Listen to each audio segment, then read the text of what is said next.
Bismillahirrahmanirrahim. Assalamualaikum warahmatullahi wabarakatuh, sahabat seiman. Alhamdulillah, hari ini kita sampai kepada siri yang ke-46 dan alhamdulillah, syukur kepada Allah kerana sedar tak sedar kita telah pun berada ya pada 10 hari-hari terakhir dalam bulan Ramadan ini. Dan kalau kita lihat banyak di antara kita yang telah pun saling ingat mengingatkan tentang apakah doa yang paling utama untuk kita bacakan, untuk kita amalkan di hari-hari terakhir 10 Ramadan ini, terutama pada malam-malam yang kita sangat berharap semoga itu adalah malam Lailatul Qadar yang menjadi rezeki kepada kita ya. Sebelum itu, saya ingin kongsikan apakah perbezaan di antara makna maghfirah dan afu ya. Maghfirah adalah untuk Allah memaafkan kita atas dosa-dosa yang kita lakukan ya, tetapi dosa itu masih didaftarkan dalam kitab buku catatan amal kita. Ya, maghfirah adalah pengampunan Allah atas dosa kita. Tetapi nanti pada hari kiamat, iaitu pada hari penghakiman, apa yang saja tertulis dalam buku catatan kita itu, maka Allah akan tetap bertanya kepada kita. Tetapi Allah tidak akan menghukum kita kerana itu. Ya, itu makna maghfirahnya Allah. Kemudian apakah pula makna afu ya? Makna afu adalah Allah memaafkan kita atas dosa dan menghapuskan dari kitab kita seolah-olah dosa tu kita tak pernah lakukan. Itu perbezaannya. Jadi, afu adalah pengampunan Allah atas dosa kita dan Allah akan menghapuskan sepenuhnya dari rekod kita tu. Dan maknanya dalam buku catatan amal kita itu tidak tertulis pun dosa-dosa yang pernah kita lakukan sewaktu kita di dunia dahulu. Ya, dan Allah tidak akan bertanya kepada kita tentangnya pada hari penghakiman. Maknanya memang delete, tak ada langsung.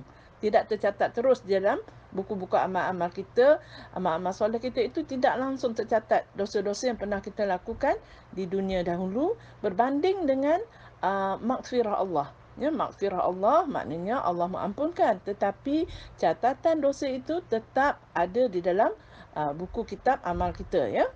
Jadi inilah sebabnya kenapa Rasulullah sallallahu alaihi wasallam bersabda yang maksudnya ini adalah doa terbaik untuk kita mohon dipanjatkan kepada Allah pada malam Lailatul Qadar ya.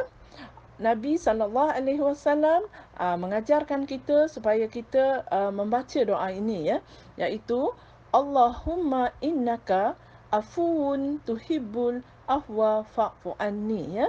Sangat ringkas dan pendek tetapi merangkum makna yang sangat begitu besar maknanya, yang mana ya Allah, engkaulah yang Maha Pengampun, engkau suka memaafkan, maka ampunilah aku. Jadi perkataan afu di sini itu melebihi daripada perkataan maghfirah.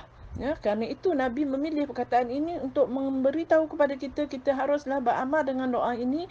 Semoga nanti di akhirat, insya-Allah, bukan saja Allah mengampunkan dosa kita, malahan catatan itu sendiri, catatan dosa tersebut sendiri terus delete daripada buku-buku amal kita ya.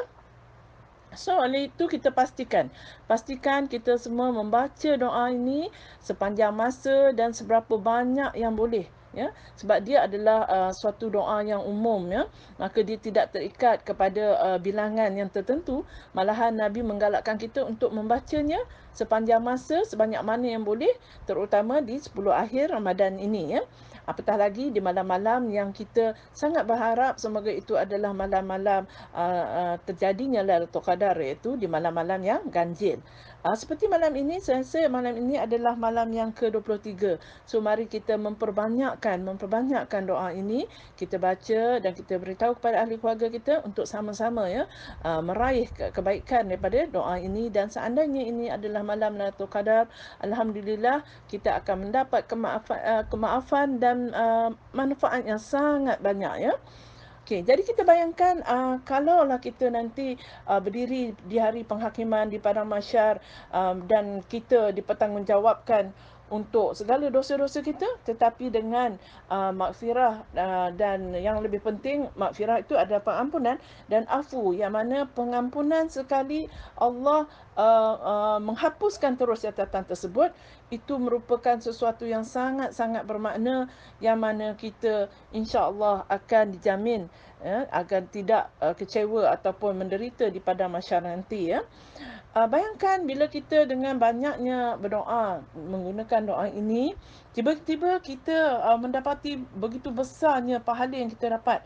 Begitu banyaknya rekod-rekod kebaikan, sebesar-besar gunung, ya, ganjaran yang ada di dalam buku catatan kita. Tapi kita tahu tak dari mana datangnya hadiah ataupun pahala-pahala yang sebesar-besar gunung ini? Yang mana di dunia ini kita mestilah memperbanyakkan beristighfar dan memperbanyakkan zikir, yang mana Nabi juga mengajar kita dengan zikir yang sangat ringkas, iaitu kita ucapkanlah subhanallahi wa bihamdih, subhanallahil azim. Yang mana junjungan Nabi SAW bersabda, dua kalimah yang ringan di lidah, berat timbangannya, dan ia dicintai oleh Ar-Rahman, Allah yang Maha Pemurah, iaitu subhanallahi wa bihamdih, subhanallahil azim, ya. Maha suci Allah, maha puji Allah segala kepadanya, maha suci Allah yang agung, ya. Ini adalah hadis yang dikeluarkan oleh Imam Al-Bukhari dan Muslim.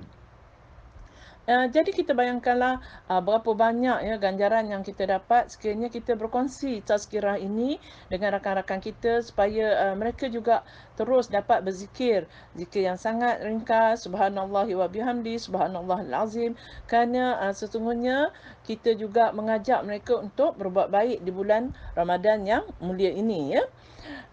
Bila kita bincangkan tentang zikir, ya, zikir ini adalah ibadah yang sangat ringan, dan zikir ini terbagi kepada dua, iaitu zikir hati dan zikir lisan, ya. Zikir hati adalah penggantungan hati kita kepada Allah dengan rasa cinta, takut dan harap, ya. Dan semua ini merupakan ibadah hati, ya. Dan zikir yang kedua adalah zikir lisan, yang mana anggota badan kita ini kita menggunakan untuk berzikir kepada Allah tanpa kita memerlukan apa-apa modal. Kita tak perlu mengeluarkan modal, kita tak perlukan kepada peralatan dan sebagainya, ya. Hanya sekadar kita menggerakkan lidah kita, sudah tentulah lisan itu mesti kita lakukan dengan kehadiran hati kita tadi, ya.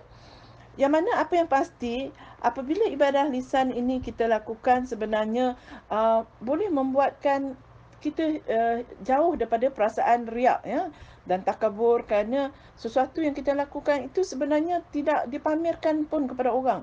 Orang tak tahu pun sama ada kita tengah berzikir atau sebagainya. Yang tahu hanyalah antara kita dengan Allah. Sebab itu, ya, kalau berzikir dengan lisan ni adalah suatu amalan yang saya tak nampak apa masalahnya yang kita tidak boleh buat. Kita boleh melakukannya sambil kita sebagai wanita kita menguruskan rumah tangga, sambil basuh pinggan, sambil lipat kain, ya. Daripada kita diam, lebih baik kita menggerakkan lidah kita, menggerakkan lisan kita untuk kita sentiasa menyambung hati kita kepada Allah dengan zikrullah, ya. Sungguh benar apa yang Allah berfirman di dalam Al-Quran, yang mana dengan berzikir hati akan sentiasa tenang, ya, mengingati Allah. Dan saya rasa zikir adalah sesuatu yang kita boleh lakukan tanpa kita memerlukan peralatan lain, tanpa kita perlu keluar modal contohnya. Dan kita tidak perlu hantar kepada untayan biji-biji tasbih sekalipun, ya, sebagai alat untuk mengira zikir-zikir kita itu. Apatah lagi dalam zikir-zikir yang umum seperti ini, ya, yang mana kita boleh melakukan sebanyak mana yang kita mampu. Kerana adalah lebih afdal jika kita menghitung bilangan zikir dengan ruas-ruas jari kita sahaja, ya. Kerana menurut Nabi SAW, ruas-ruas jari tersebut akan menjadi saksi di akhirat nanti. Sebab itu kita seharusnya menggunakan ruas-ruas jari sahaja berbanding dengan menggunakan biji-biji tasbih contohnya, ya. Kerana itu juga dapat menjaga hati kita daripada jauh perasaan riak, ya, insya-Allah, ya. Kemudian apa yang kita patut tekankan adalah kita harus membatasi wirid ataupun zikir kita itu dengan apa yang datang dari Rasulullah sallallahu alaihi wasallam sahaja. Kerana kita kena ingat semula bahawa syarat amal diterima adalah ikhlas kerana Allah dan mengikuti panduan Nabi sallallahu alaihi wasallam, iaitu ittiba kepada Rasul. Sebagaimana Nabi SAW bersabda, ya, sesungguhnya Allah mencintai seorang hamba yang bertakwa, yang merasa cukup dan tersembunyi dalam beramal. Ini adalah hadis yang dikeluarkan oleh Imam Muslim yang diriwayatkan oleh Sa'ad bin Abi Waqqas radhiyallahu anhu, ya. Saya kira cukup untuk malam ini. Dua yang saya ingin kita share, beritahu kepada kawan-kawan, terutamanya ahli keluarga kita sendiri, iaitu marilah kita memperbanyakkan doa pada malam ini dengan doa yang diajarkan oleh Rasulullah sallallahu alaihi wasallam, iaitu hanya 6 patah perkataan sahaja, ya.